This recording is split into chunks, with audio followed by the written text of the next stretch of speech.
Hello সবাইকে, I hope তোমরা সবাই খুব ভালো আছো। তো তোমাদের জন্য একটা নতুন ভিডিও নিয়ে চলে এসেছি। তো তোমরা যারা যারা এখনও পর্যন্ত আমার চ্যানেলটা সাবস্ক্রাইব করোনি করে নাও, কারণ কি খুব তাড়াতাড়ি আমার চ্যানেলে 1K সাবস্ক্রাইবার হতে চলেছে। তো তোমরা করলে খুব তাড়াতাড়ি হয়ে যাবে। তো চলো শুরু করা যাক। রিসেন্ট আমরা যেখানে ঘুরতে গিয়েছিলাম সেখানকারই এই ভিডিওটা করেছিলাম। আমরা সেখানে কোথায় থেকেছি সেইটার জন্য এই ভিডিওটা করা। তো আমরা গেছিলাম মন্দারমণি। তো মন্দারমণিতে আমরা কোন রিসর্টে স্টে করেছিলাম আর রিসর্টটা ঠিক কীরকম ছিল সবটাই তোমাদেরকে এই ভিডিওতে আমি জানাবো। মন্দারমণিতে যাওয়ার আগে আমরা অনেকে বাজেট ফ্রেন্ডলি রিসর্ট খুঁজি, তা আবার বিচের সামনে, যাতে আমাদের নিজস্ব প্রাইভেট বিচ থাকে সেরকমই আমরা একটা রিসর্ট খোঁজার চেষ্টা করি। কিন্তু এই রিসর্টটির আমি খুব কম ভিডিও আমি ইউটিউবে দেখেছি, তো ভাবলাম সেই জন্য তোমাদের সাথে ভিডিওটা শেয়ার করা যাক, যাতে তোমরা নেক্সট টাইম গেলে এখানে থাকতে পারো। তো রিসর্টটির নাম হচ্ছে গ্যালাক্সি বিচ রিসর্ট, আর এটা হচ্ছে অনেকটা রিজনেবল প্রাইসের মধ্যে তোমরা পেয়ে যাবে বাকিগুলো রিসর্টের থেকে। কারণ আমরা সবাই জানি মন্দারমণি হচ্ছে একটা এক্সপেন্সিভ জায়গা, সেখানে বাজেট ফ্রেন্ডলি রিসর্ট খুবই কম পাওয়া যায়। তো সেক্ষেত্রে সব হোটেলের তুলনায় আমি তোমাদেরকে এটা সাজেস্ট করতে পারি, রিজনেবল প্রাইসের মধ্যে এটা খুবই একটা ভালো প্রাইভেট বিচ রিসর্ট, যেখানে তোমরা অনায়াসে যখন তখন বিচের সামনে যেতে পারবে। দেখতে পাচ্ছ জলটা কতটা সামনে চলে আসা, একদম রিসর্টের গায়ে ধাক্কা লেগে যায়, এত সুন্দর জায়গাটা। এখন যেহেতু জলটা অনেকটা সামনে, তো এখন আমরা জলে নামবো না। যখন জলটা অনেকটা পেছনের দিকে যাবে তখন আমরা নামবো। তো এখন তোমরা চাইলে এখানটায় বসে নিজেরা মজা করতে পারো। এখানটায় বসলে এমনিও জল এসে তোমাদেরকে ভিজিয়ে দিয়ে যাবে। যাও আরো নিচে যাও। দেখতে তো পেলে আমাকেও কীভাবে ভিজিয়ে দিল। আমি একটু দাঁড়িয়েছিলাম, তো তার জন্য আমাকে আবার চেঞ্জ করতে যেতে হয়েছে। আর এখানটায় গান চলছে দেখে আমি তোমাদেরকে সেখানকার কথাগুলো দিতে পারছি না, আমাকে আলাদাভাবে আবার ভয়েস দিতে হচ্ছে। কিন্তু এই জায়গাটাতে এসে তোমরা ফ্রেন্ডদের সাথে মানে খুব সুন্দর টাইম কাটাতে পারবে, কারণ এখানে খুব সুন্দর গান চলছিল, খুব সুন্দর এনজয় করতে পারবে তোমরা এই জায়গাটাতে। এত সুন্দর জায়গাটা, আর খুব এখানটা তোমাদের সিটিং এরিয়া আছে, তোমরা চাইলে এখানে বসে চিল করতে পারো। ওখানে একটা বসার জায়গা আছে, তোমরা সেখানেও থেকেও তোমরা খুব সুন্দর একটা ভিউ দেখতে পারবে। তো উপরে ওখানটায় অনেকে ড্রিঙ্ক করছিলো, যার জন্য আমরা অতটা যাইনি, নিচ থেকে আমি তোমাদেরকে সমস্তটা দেখিয়েছি। আর দেখতে পাচ্ছ আমাদের রিসর্টটা কতটা আগে, যার জন্য বাদবাকি রিসর্ট কিন্তু অনেকটা পেছনে, আমাদের রিসর্টটা অনেকটা আগে, যেহেতু একদম সুন্দরভাবে সমুদ্রের ঢেউটা এসে ধাক্কা লাগছিলো জলটা। আমরা যে কজন গেছিলাম, তো আমাদের সবারই এই রিসর্টটা খুবই ভালো লেগেছে, তার কারণ খুব সুন্দর একটা বিচ রিসর্ট রিজনেবল প্রাইসের মধ্যে, আর খুবই এক ভালো ব্যবহার ছিল সবার। তো তাই জন্য খুব ভালো লেগেছে আমাদের। তো তারপর আমরা ফ্রেশ মানে ওই ড্রেসটা চেঞ্জ করে আমি আবার সুইমিং পুলে নেমেছিলাম, কারণ ফটো তুলতে লাগবে অনেক। তো আলাদা আলাদা ড্রেস পরে আবার সব নেমেছি। তো এখানেও তখনকার মিউজিক চলছিল পাশে।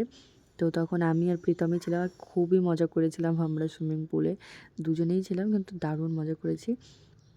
আমি খুবই সুইমিং পুলে নামতে ভয় পাই, কিন্তু এইখানটায় নেমে আমার মানে ভয়টা পুরোটা কেটে গেছে। তো তাই জন্য আমি সুইমিং পুলে ভালো মতন এনজয় করতে পেরেছি। আর প্রীতম তো সবসময় জলে নামলে ওর মজা থাকেই, ওটা তো ওর আলাদাই একটা ব্যাপার। তো তোমরা অবশ্যই যেতে পারো গ্যালাক্সি বিচ রিসর্টে। তো এখানটায় দেখো বিকেলবেলা কত দূরে জল চলে গেছে, আর প্রীতম এখানে বসে মজা করছিল, আর কত সুন্দর ভিউ ছিল। আর আমার এখানে অনেক ঝিনুক টিনুক, আমার ভাই একটা শঙ্খও পেয়েছে, সেই শঙ্খটা যেটা আমার ভাই পেয়েছিল, কিন্তু আমি আবার সেইভাবে যেভাবে পেয়েছি আবার সেইভাবে রেখে আমি আবার ভিডিওটা করেছিলাম। তো ফট করে ঢেউটা যখন আসে, তো এখানেই শঙ্খটা পেয়েছিল। আবারও ঝিনুকও পেয়েছিল, যেটার মধ্যে মুক্তা থাকে, যেটা আমরা এতদিন জেনে এসেছি। কিন্তু ওটাকে আমরা অনেক খোলার চেষ্টা করেছিলাম, কিন্তু খুলতে পারছিলাম না কোনোভাবে। আর তখন হচ্ছিলো সানসেট, কিন্তু আমরা তাও চেষ্টা করছিলাম যদি আমরা খুলতে পারি, যদি ভেতরে মুক্তা থাকে। কিন্তু অনেক চেষ্টা করার পর আমরা সেটাকে খুলতে পারি। মনটা ভেঙে যায়, কারণ কি তখন ঝিনুকের ভেতরে মুক্তা ছিল না, যার জন্যে। তো যাই হোক, যেহেতু ছোটো ঝিনুক ছিল তাই হয়তো ছিল না, কিন্তু আমরা জানতাম না সেটা। তো আমরা দুজনে একটু বসেছিলাম, আর খুব সুন্দর হাওয়া আসছিল তখন, আর খুব ভালো লাগছিলো। আর আমরা দুপুরে খেয়েছিলাম সেদিন হচ্ছে ভেজ, আর খাওয়ার দাওয়ার খুবই ভালো ছিল, আর স্টাফদের ব্যবহার এত ভালো ছিল, আর প্রত্যেকটা জিনিস ছিল খুবই সুস্বাদু, আর চারিপাশটা ছিল খুবই পরিষ্কার পরিচ্ছন্ন। খুবই ভালো লেগেছে খাওয়ার দাওয়ার আমাদের। তো তারপর ছিল বিকাল চলে এসেছে, আর বিকালের ভাইবসটা ঠিক এরকম ছিল। এখানে রেন ড্যান্সও হয়, তোমরা যখন সবাই গ্রুপ মিলে থাকবে, তোমরা যদি বলো যে রেন ড্যান্সটা চালু করতে, তাহলে ওরা সেটাও চালু করে দেবে। যেহেতু আমরা কেউ চাচ্ছিলাম না, তাই জন্য সেটা তারা চালু করেনি, কিন্তু আগের দিন যেদিন আমরা এসেছিলাম সেদিন এটা চালু ছিল। এটা আমি তোমাদেরকে সেকেন্ড দিন ভিডিও করে দেখাচ্ছি। আর তোমরা যদি মার্কেট যেতে চাও, মন্দারমণি যে বিচ মার্কেটটা আছে সেটা তোমরা হোটেলের থেকে সিঁড়িতে নেমেই রাস্তা ধরে সোজা গেলেই তোমরা বিচ মার্কেটটা পেয়ে যাবে। তো তোমাদেরকে আর কোথাও ঘুরে যেতে হবে না। আর যাওয়ার সময় প্রচুর মানুষজনও থাকে। অনেকেই যায় মার্কেট এই রাস্তা দিয়ে। যারা বিচের সামনে রিসর্ট নিয়েছে তারা এই রাস্তা ধরেই যায়। আর খুব সুন্দর হাওয়া আসে যাওয়ার সময়। আর আমরা একটু টর্চটা জ্বালিয়ে যাচ্ছিলাম কারণ যাওয়ার সময় কিছুটা লাইট ছিল না, কিন্তু একটু সামনে গিয়েই তোমার সব খাবারের দোকানগুলো যেগুলো বিচের খাওয়ার দোকান আশেপাশে থাকে, এই যে চলেই এসেছে দেখতে পাচ্ছ, যেখানে প্রচুর পরিমাণে লাইট জ্বলছে সেটাই হচ্ছে বিচ মার্কেট। তো আমরা রিসর্ট থেকে সামনের দিক দিয়ে নেমেই আমরা চলে গেছিলাম বিচের সামনে দিয়ে, রাস্তাটা দিয়েই। মানে বিচটা যেখানটা এতক্ষণ জল ছিল সেটা এখন জলটা পেছনের দিকে চলে যাওয়ার কারণে আমরা সেই রাস্তাটা দিয়েই, মানে যেখানে জল ছিল সেই রাস্তাটা দিয়েই এখন আমরা মার্কেটে যাচ্ছি। তাহলে ভাবো, আর এত দূরে সকালবেলা জল চলে আসে, আবার একটু 9:30টার দিকেও এখানে জল চলে আসবে। আর এত সুন্দর সমুদ্রের হাওয়া চলছে, তোমরা আমার চুল আমার ড্রেস দেখলে বুঝতে পারবে আমি এতটা খুশি হচ্ছিলাম। মানে এত সুন্দর হাওয়া, মানে আমি তোমাদেরকে বলে বোঝাতে পারবো না। ওটাতেই আমি একটু লাভ বানাচ্ছিলাম, একটু নাটক করছিলাম, যাই হোক, কিন্তু কারণ যে আমার খুবই মজা হচ্ছিলো। তো এইভাবে আমরা সবাই হাঁটতে হাঁটতে সমুদ্রের ধার দিয়ে আমরা চলে যাচ্ছিলাম মন্দারমণি বিচ মার্কেটে, যেটা তোমরা চলে আসতে পারবে। আর খুবই কম সময় লাগে, বেশিটা সময় লাগে না, গল্প করতে করতে ইজিলিভাবে চলে যাওয়া যায়।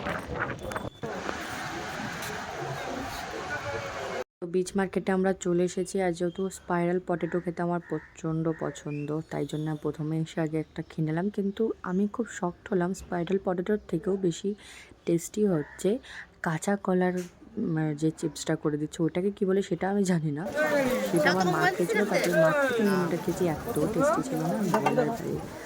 তো বিচ মার্কেটে একটু ঘুরলাম, ঘোরার পর খুবই মজা হচ্ছিলো, প্রচুর লোকজন ছিল।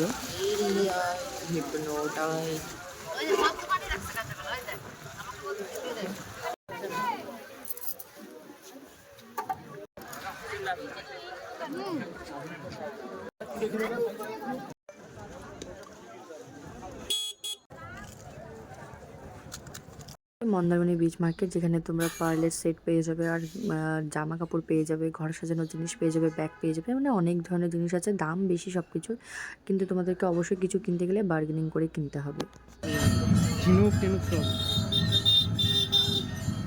এই যে বললাম স্পাইরাল পটেটো খেতে আমার খুব ভালো লাগে, তো যাওয়ার সময় আরও একটা নিয়ে নিয়েছি।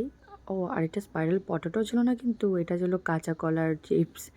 সেটার নাম ইংলিশে কী বলে সেটা জানি না। তো সেটা খেতে খেতে যাচ্ছিলাম। তো চারিপাশটা খুবই সুন্দর ছিল, দেখতে পাচ্ছ। তখনও কত লোক ছিল, তখন বাজে 9টা, তখনও অনেক লোক ছিল। আর এটাই হচ্ছে বিচ মার্কেটের যেটা বিচটা। এসেছি আমরা আবার হোটেলে, আর তখন খুব সুন্দর গান চলছিল, কারণ তখন আরও কতগুলো গেস্ট এসেছিলো।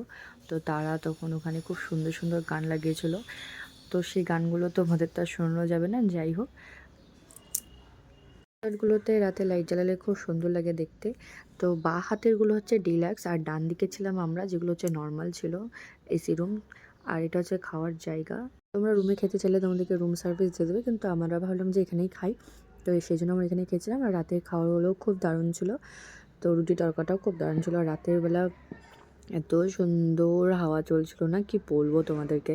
তো অনেকক্ষণ সেখানে বসেছিলাম, একটু দুজনের সময় কাটালাম, কারণ আমাদের নেক্সট দিনই ফিরে যাওয়ার ডেট ছিল। তার জন্য মনটাও খারাপ হচ্ছিলো, খুব ভালো লাগছিলো সত্যি। তোমরা চাইলে অবশ্যই যেতে পারো, থাকতে পারো, ভীষণ ভীষণ খুব সুন্দর রিসর্টটা। আমরা একটু রুমগুলো দেখে নাও, আর যে রুমে আমরা ছিলাম আর তার ভাড়া কত ছিল সেটাও তোমাদেরকে বলে দিচ্ছি। তো যেদিন আমরা এসেছিলাম রুমগুলো খুবই পরিষ্কার পরিচ্ছন্ন ছিল, কিন্তু আমি তো একটুখানি সেদিন নিতে ভুলে গেছিলাম, তার জন্য আর ভিডিও আমি মানে করতে পারিনি। তো এটা ছিল হচ্ছে নন এসি রুম, মানে এসি ছিল কিন্তু আমরা এসিটা নিইনি। আর আমাদের ভাড়া পড়েছিল 1700 টাকা সামথিং। তো দুটো রুম নিয়েছিলাম আমরা 2 দিনের জন্যে। আর তার সাথে আমাদের খাওয়া দাওয়া অ্যাটাচ ছিল না, খাওয়া আলাদা ছিল। এটা আমরা একটা ভিডিওর জন্য শ্যুট নিচ্ছিলাম, তো সেই ভিডিওটা আমি কীভাবে শ্যুট নিই, তো আর আমার কাছে রুমের ভিডিও ছিল না দেখে সেই ভিডিওটা আমি তোমাদেরকে অ্যাটাচ করে দিলাম। তো তোমরা অবশ্যই যেতে পারো এই রিসর্টটাতে, খুবই সুন্দর। রুমগুলোও খুব ক্লিন করে দেয় তারা, খুব ভালো বিহেভিয়ার। তোমরা অবশ্যই এই রুম মানে এই রিসর্টটাতে চেক ইন করতে পারো।